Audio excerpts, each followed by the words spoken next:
રાજ્યમાં ચૂંટણી ન હોવા છતાં હાલ ચેલેન્જનું રાજકારણ જોરદાર ચર્ચામાં છે। મોરબીના ધારાસભ્ય કાંતિ અમૃતિયાએ વિસાવદરના આમ આદમી પાર્ટીના ધારાસભ્ય ગોપાલ ઇટાલિયાને ખુલ્લી ચેલેન્જ આપી છે કે ઇટાલિયામાં હિંમત હોય તો આવી જાય ચૂંટણી લડવા માટે, હારી જઈશ તો 2 કરોડ આપીશ તેવી અમૃતિયાએ વાત કરી।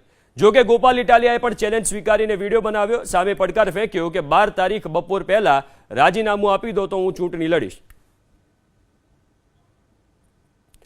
તો ચેલેન્જનું રાજકારણ અત્યારે જોરદાર ગરમાયું છે। નવા ધારાસભ્ય બનેલા ગોપાલ ઇટાલિયા અને મોરબીના ધારાસભ્ય કાંતિભાઈએ, જેમનું લમનું નામ કાનો છે, એમણે ચેલેન્જ આપી છે કે ભાઈ ચૂંટણી લડવા આવો, જો હું હારી જાઉં તો તમને 2 કરોડ આપીશ। તો સામે ગોપાલભાઈએ પણ એક વિડીયો બનાવ્યો અને ચેલેન્જનો સ્વીકાર કર્યો અને કહ્યું કે સામે પડકાર તેમણે ફેંક્યો છે ગોપાલભાઈએ। તેમણે કહ્યું કે 12 તારીખ બપોર પહેલા તમે રાજીનામું આપી દો। તો અત્યારે રાજ્યમાં આ ચેલેન્જનું રાજકારણ ગરમાયું છે અને કાનો વર્સિસ ગોપાલ એટલા માટે કારણ કે કાંતિભાઈને કાના તરીકે પણ ઓળખવામાં આવે છે અને સામે નવા ધારાસભ્ય બનેલા વિસાવદરથી ચૂંટણી જીતેલા, એટલે એમનો કોન્ફિડન્સ પણ હાઈ હોય ગોપાલભાઈ છે।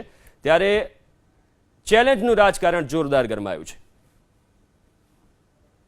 જો 5 વર્ષ હું નહોતો તે લગભગ ડાભુરિયા હો આવી ગયા હતા ગામમાં, 10% ને 20% વાળાને જમીન ફળાવવા, એટલે એ બધા અત્યારે ગુફામાં વહી ગયા છે, એટલે એમાં એનો હાસે છે। બીજું ગોપાલ ઇટાલિયા મારા ઘરના યાદથી વરા પહેલાં જવાબ આપ્યો હતો, નરેન્દ્રભાઈની મધર વિશે બોલ્યા હતા, એટલે ગમે તે અહીં લડવા આવે હું રાજીનામું દઈ દઉં અને એને 2 કરોડ રૂપિયા હું આપીશ, એ જીતે તો। અને પાછું ગઈકાલે મેં વિડીયો જોયો કે મોરબીના ધારાસભ્ય એવું કહે છે ભાજપના કે ગોપાલ ઇટાલિયામાં હિંમત હોય તો ચૂંટણી લડવા આવી જાય મારી સામે અને હું રાજીનામું પણ આપી દઈશ અને ગોપાલ ઇટાલિયાને 2 કરોડ રૂપિયા પણ ઇનામ પેટે આપીશ।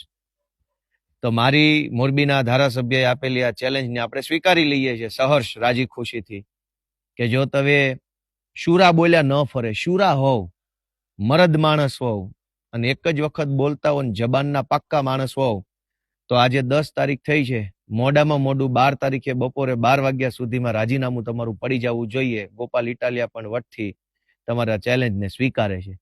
તમને શરમ આવવી જોઈએ, તમને એવી શરમ આવવી જોઈએ, તમારે ચેલેન્જ એમ મારવી જોઈએ કે અહીંયા કોઈ આવીને મોરબીમાં આવીને અમે જે 30 વર્ષમાં વિકાસ કર્યો છે એમાં ખામી ગોતી બતાવે, એવી ચેલેન્જ મારવા નથી। પણ તમે એવી ચેલેન્જ નથી મારી શક્યા। શું કામ?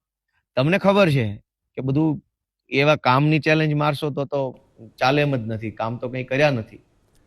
તો જેમ તમે સાંભળ્યું, ગોપાલભાઈ કહી રહ્યા છે કે શરમ આવી જોઈએ કારણ કે કામ તો કોઈ થયા નથી, એટલે કે એમણે પહેલાં તો ચેલેન્જ પણ સ્વીકારી અને સામે ચેલેન્જ પણ ફેંકી છે કાંતિભાઈને। એમણે કહ્યું કે ચલો હું આવી જઈશ, તમે રાજીનામું આપી દો। એટલે આ જે રાજકારણ છે ચેલેન્જનું અત્યારે ચર્ચામાં આવી ગયું છે।